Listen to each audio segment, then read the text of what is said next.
Hello mga bishi! Welcome to my channel. And today's video, gawan po natin ng reaction itong issue regarding kay Kyla Estrada. Si Kyla Estrada po ay, sa hindi pa po nakakaalam, siya po yung anak ni Janice de Belen at John Estrada. So, sikat na siya ngayon at nalilink kay Daniel Padilla. At dahil dito, nang nalink siya, ang daming mga bashers na nagbabash sa kanya. Siguro, yun yung mga tao na hindi gusto na si Kyla ang mailink doon kay Daniel Padilla. Pero wala na po tayong magagawa kung totoo man yun na sila po'y nagkaintindihan. Anong pakialam natin? Mga fans lang naman tayo, di ba? Pero, wag naman nating i-bash. Nagre-react po ako nito dahil ano bang kinalaman sa hairline ni Kyla Estrada kung nailink siya kay Daniel Padilla?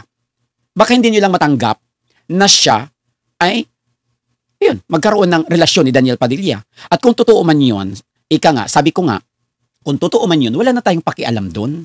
Bakit tayo nangingaalam sa buhay ng may buhay? Bakit natin pakialaman?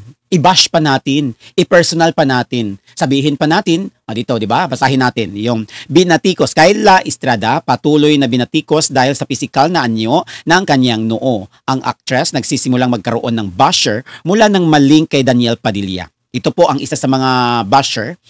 Sabi dito, parang kalahati ng ulo ni Kyla may buhok. Ano ngayon?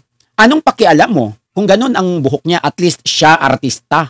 At least siya may talent. At least siya marunong umarte. At least siya ay sikat na. At siya ay nailink na kay Daniel Padilla. So, ano ang meron sa kanyang noo?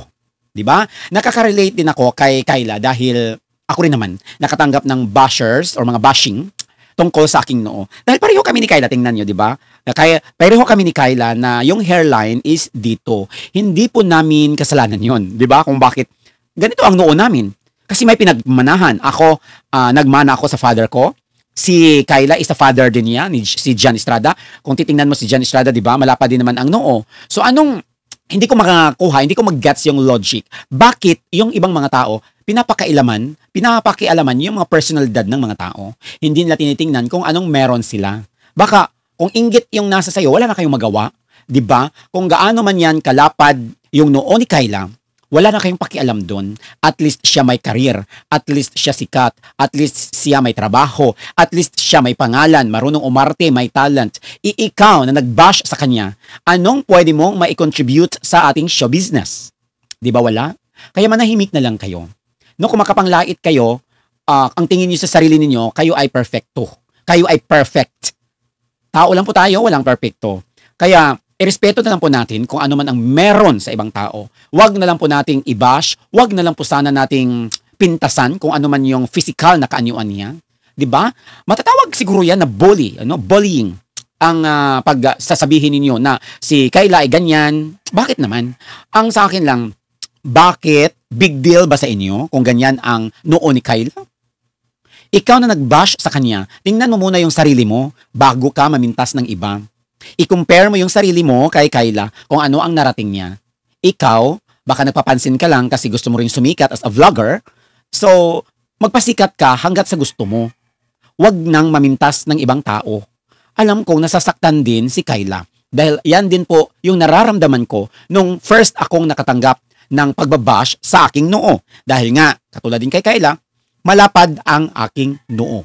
Sa akin lang naman, anong pakialam ninyo kung ganito talaga ang hairline namin? Yung hairlines namin. Hindi naman namin makontrol yun. Hindi po, sa sinabi ko na nga, hindi po nangyari na nung mulang pagkabata namin, simulang-simula nung pagkabata namin, yung hairline namin ay dito.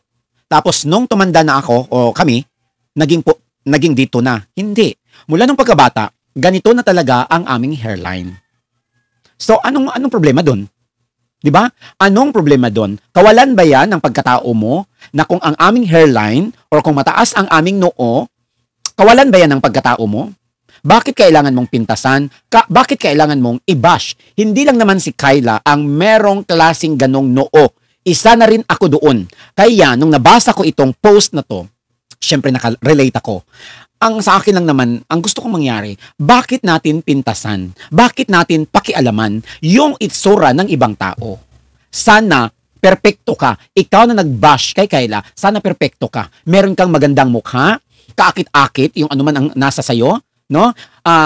Sana hindi yan, kung maganda ka talaga, sana hindi yan mag-fade out. Dahil alam naman natin, pagdating natin sa katandaan natin, yung kagandahan natin ay mag-fade out yan. Mawawala yan. Kasi magiging mapuno yan ng mga wrinkles, no? Yung mga kulubot.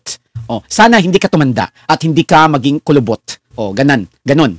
So, ikaw na nag-bash kay Kayla, sana magmuni-muni ka at isipin mo kung tama ba ang ginawa mo. Perfecto ka ba?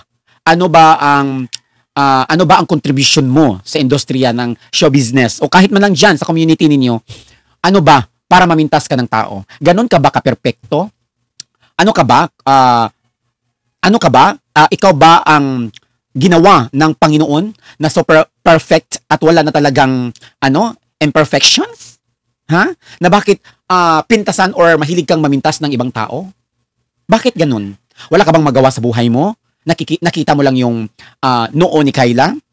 Siguro kung ako nakita mo, siguro ganun din yung reaction mo. Pero kay si Kayla sumikat dahil na-link kay Daniel Padilla, uulitin ko, kung hindi mo man gusto na si Daniel at si Kayla mayroong ugnayan or nagkakaintindihan sila, wala ka nang pakialam doon. Fan ka lang. Fan. Kung talagang fan ka ni Daniel Padilla, kung ano man ang magiging kaugnayan or dumating na maging karelasyon ni Daniel, tanggapin mo. Dahil fan ka lang. Alam mo, dapat kung saan yung borderline mo as a fan. Fan ka lang. Ika lang. Wala ka nang pakialam kung anong maging desisyon ni Daniel sa kanyang buhay. Kahit pa na magkaroon siya ng karelasyon na matanda pa sa kanya or para sa iyo is super pangit, wala ka nang pakialam doon dahil desisyon niyon ni Daniel na yun ang gusto niya. Yun ang tinibok ng kanyang puso. So anong pakialam mo? So uulitin ko, kung talagang fan ka ni Daniel, tatanggapin mo kung ano man o sino man, sino mang babae ang dumating at magiging karelasyon niya. Hanggang doon lang yun. Huwag mo nang pintasan dahil hindi makakatulong yun. Akala mo ba pag pintasan mo si Kayla, hindi na sila magpatuloy kung ano man ang meron sila? Hindi, di ba? So bakit mo pintasan? Yun lang naman po. So ano man yung mga buhay-buhay ng ating mga idolo, wala na po tayong pakialam doon. Ang ating suportahan sa kanila, yung mga ginagawa nila kung saan tayo po ay na-entertain sa pamamagitan ng kanilang mga talent, sa pamamagitan ng kanilang mga pelikula. Yun lang ang pwede nating i-support. Pero kung mangingin alam tayo sa kanilang mga personal na buhay, labas na po tayo doon at wala na po tayong pakialam kung ano man yung gagawin nila. Okay? Sana naintindihan mo, basher.